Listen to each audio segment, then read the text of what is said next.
Hi friend, मैं भोला कुमार और मैं अभी आपको द्विघात बहुपद समझाने जा रहा हूँ। तो सबसे पहले हम परिभाषा में आते हैं कि द्विघात बहुपद का परिभाषा क्या होता है। तो जैसा कि हम लोग द्विघात को दो भागों में बांटते हैं, पहला द्वि, दूसरा घात। तो द्वि का मतलब आप लोग सभी लोग जानते हैं, द्वि का मतलब दो, और घात का मतलब पावर, पावर हो गया। और बहुपद, बहुपद को भी दो भागों में, बहु प्लस पद। तो बहु का मतलब होता है बहुत पद, तो जिसमें बहुत सारा पद होगा उसी को ही हम बहुपद कहते हैं। तो अब हमको ये जानना है कि द्विघात बहुपद क्या होता है। तो दो घात वाले बहुपद को हम लोग द्विघात बहुपद होते हैं। तो दो घात वाले जिसमें दो घात होगा उसी को ही हम बहुपद कहेंगे। तो अब हमको यहाँ पे जानना है कि दो घात किसका होगा, चर का होगा या फिर अचर का होगा। तो यहाँ पे ये जानना है कि दो घात जो होगा वो चर राशि का होगा, चर राशि का घात दो होगा। कौन सा राशि का? चर राशि का घात दो होगा। तो चर राशि का घात दो होगा, मैक्सिमम दो होगा, ज़्यादा से ज़्यादा कितना होगा? दो होगा। तो वैसा बहुपद जिस चर राशि का घात दो होता है उसी को ही हम द्विघात बहुपद कहते हैं। अब इसका समान रूप में आते हैं, यानी इसका समान रूप, जिसको इंग्लिश में जेनरल, GENERAL जेनरल फॉर्म कहते हैं। द्विघात बहुपद का जेनरल फॉर्म क्या होता है? तो इसका होगा क्या होगा? AX² plus BX plus C हो जाएगा। तो जहाँ पे समान रूप में, तो यहाँ पे क्या है? ये जो है X² का गुणांक है। क्या है? X² का गुणांक है। और B जो है सिर्फ X का गुणांक है। B क्या है? सिर्फ X का गुणांक है। और एक आ गया C। तो अब हम लोगों को जानना है कि C क्या है। तो C कुछ नहीं, फालतुआ है। जिससे कि फालतुआ होता है ना, वही।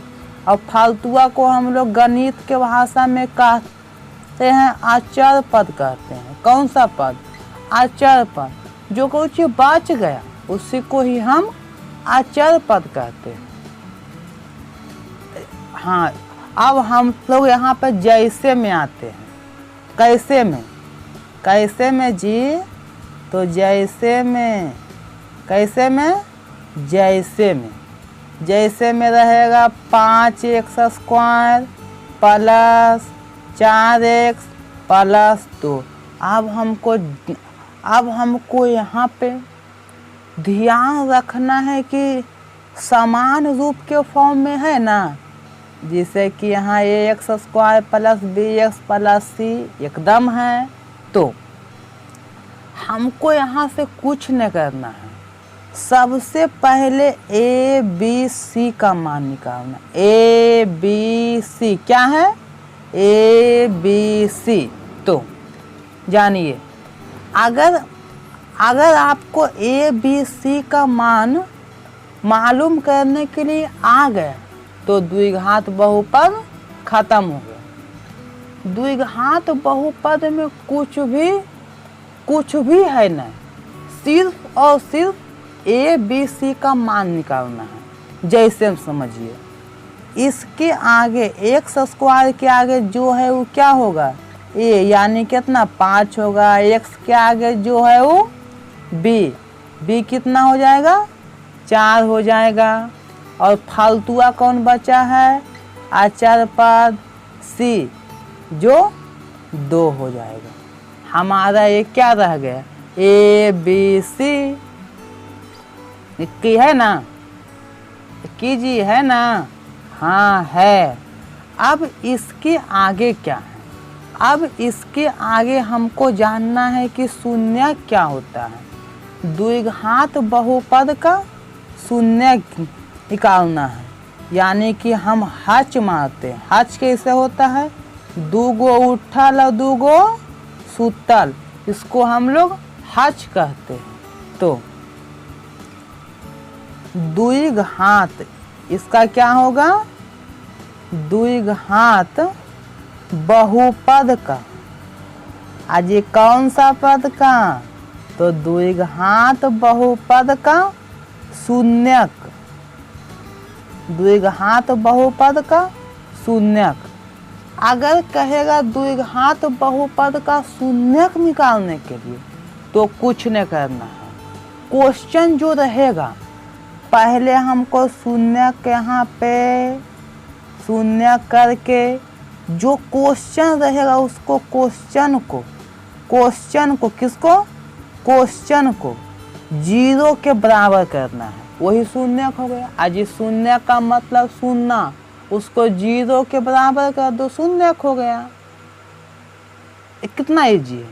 तो अगर कहेगा इसका शून्य कितना होगा, शून्य कौन कौन सा होगा, तो जितना पावर होता है उतना ही इसका शून्यक होगा। तो अब हमको यहाँ पे जानना है कि इसका पावर कितना है। आज तो पावर 2 है, एकदम इजी है। तो इसका शून्य कितना होगा? 2 होगा। अब यहाँ से ऑब्जेक्टिव क्वेश्चन आता है।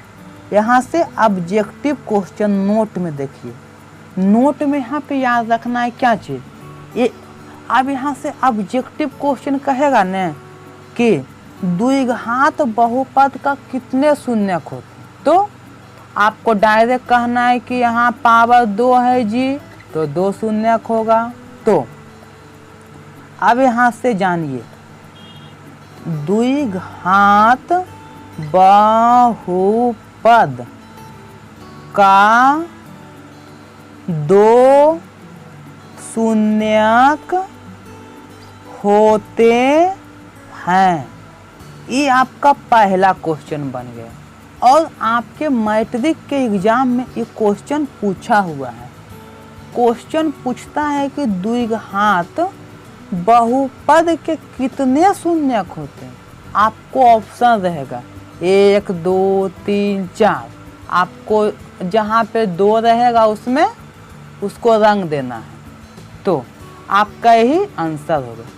अगर मतलब पूछेगा कि अच्छा 2 गो तो होता है, वो तो हम भी जानते हैं, लेकिन कौन कौन होता है उसका नाम बताओ। तो क्या होता है उसका नाम बताओ। आप कहिएगा कि दूध तोड़ा के इतना हल्का हवा क्वेश्चन, ये तो सब जानता है। पहले अल्फा हो जीते एकदम होगा, और दूसरा बीटा। कितना हल्का है। तो अगर आपको पूछेगा कि द्विघात बहुपद के कितने शून्यक होते हैं, आप कहिएगा कि 2 होता है। जहाँ पूछेगा कि कौन कौन होता है, आप नाम बताइए, तो आप कहिएगा कि अल्फा और बीटा। अरे ये सब भी पूछने का क्वेश्चन, ये तो एकदम ईजी है। अच्छा, जहाँ आपको ज़्यादा होशियार रहेगा न, वो पूछेगा कि ऐसे में कैसे में इसका संबंध, तो 2 गो उठल 2 गो सुतल। कहेगा कि अच्छा ये जो 2 गो जो होता है न, एगो अल्फा हुआ एगो बीटा, इसको हम बेटा बोलते हैं। यानी कि ये हो गया बाप, ये हो गया बेटा। तो कहेगा कि बाप और बेटा में क्या संबंध है? संबंध तो मतलब कि शून्यकों का संबंध, शून्यकों के बीच का संबंध, शून्यकों के बीच संबंध निकालना है। शून्यकों के बीच क्या निकालना है जी? संबंध। तो शून्य कौन कौन होता है? अल्फा हो गया, बीटा हो गया। कौन? बाप और बेटा। इसको हम बाप और बेटा बोलते हैं। तो अब यहाँ जानना है कि बाप और बेटा में संबंध क्या होता है जी? तो 2 गो संबंध होता है जी। पहला है कि बाप बेटा को जोड़िए जी, और दूसरा है कि गुना कर दीजिए। अब यही हमारा संबंध है। 2 ही गुने होगा। पहला है कि जुटेगा या फिर दोनों गुना होगा। तो पहला है कि शून्यकों का योग, पहला शून्यकों का योग, पहला संबंध क्या है? शून्यकों का योग। तो योग मतलब अल्फा प्लस बीटा। तो इसका फार्मूला क्या होता है? कुछ नहीं, एकदम इजी है, एकदम इजी है। पहले माइनस बी अपॉन ए, यानी बी अपॉन ए होता है, बी अपॉन ए होता है। और दूसरा जो संबंध है ना, वो होता है शून्यकों का गुणनफल, शून्यकों का गुणनफल। यानी कि अल्फा इंटू बीटा, यानी बाप और बेटा क्या होगा? सट जाएगा। एक बार मतलब कि जुटेगा, एक बार सटेगा। तो फिर जैसे जुटेगा तो माइनस में होगा, और सटेगा यानी गुना में होगा तो माइनस हट जाएगा। यानी कि इसका हो जाएगा C/A। अजी क्या होगा? C/A। लेकिन यहाँ पे एक बात को नोटिस कीजिए, इसका भी कौची, इसका भी अपॉन में A है और इसका भी अपॉन में A है। ये तो एक बात हो गया। और यहाँ B और C, BC क्या है? BC A। कितना हल्का है। अगर जुटेगा तो B अपॉन A कौची में? माइनस में, और गुना होगा तो C/A। अजी अपॉन को बट्टा कहते हैं। कौची? बट्टा। खाचिया ना, बट्टा। अब बताइए आपको समझ में आ गया कि नहीं? अब बोलिए आया समझ में जी? अच्छा, अभी आपको समझ में नहीं आया, क्वेश्चन पर आता। हाँ, अब आपको समझ में आएगा। देखिए इसका क्वेश्चन कैसे रहेगा। क्वेश्चन रहेगा कि 2x² प्लस 5x प्लस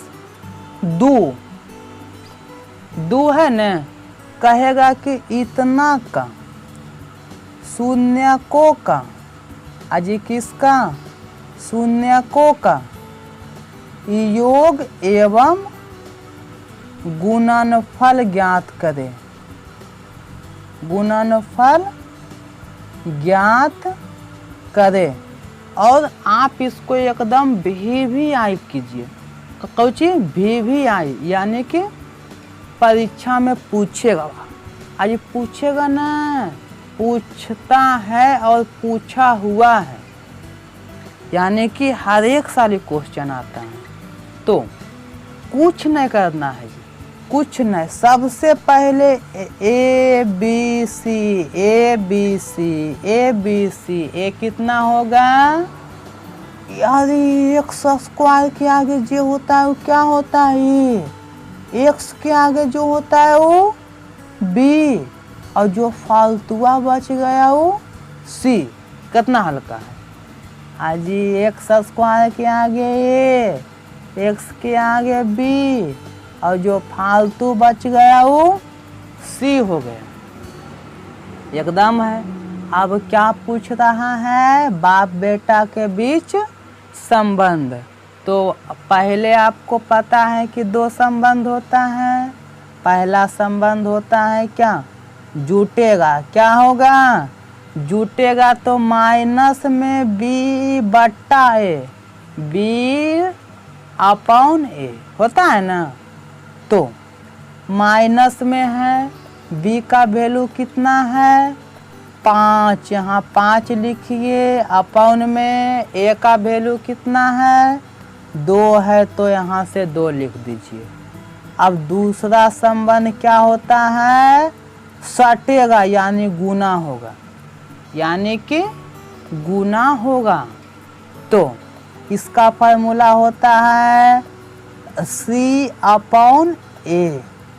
तो सी का वैल्यू कितना है, यहाँ से कहाँ से, यहाँ से 2 हो गया, और ए का वैल्यू 2, 2 तोड़ा के तो दोनों बराबर आ गया। कोई बात नहीं, एक रो काट दिए, एक रो काट दिए एक बार में, यानी कि आंसर 1। यही आपका परीक्षा में 2 अंक का क्वेश्चन आता है। अब बताइए कि 2 अंक एकदम धक्का धक्का आ जाएगा कि नहीं, एकदम आएगा। अब बताइए कि हल्का है कि नहीं, एकदम इजी है। अगर आपको 2 अंक प्राप्त करना है तो ऐसी धक्का धक एकदम जानना है। काहे कि जानते हैं मैथवा में 1 अंक से फेल हो जाता है। तो अगर आपको ये वीडियो पसंद आया तो धक्का धक एकदम लाइक और सब्सक्राइब करें, और इसके आगे का वीडियो हम कल अपलोड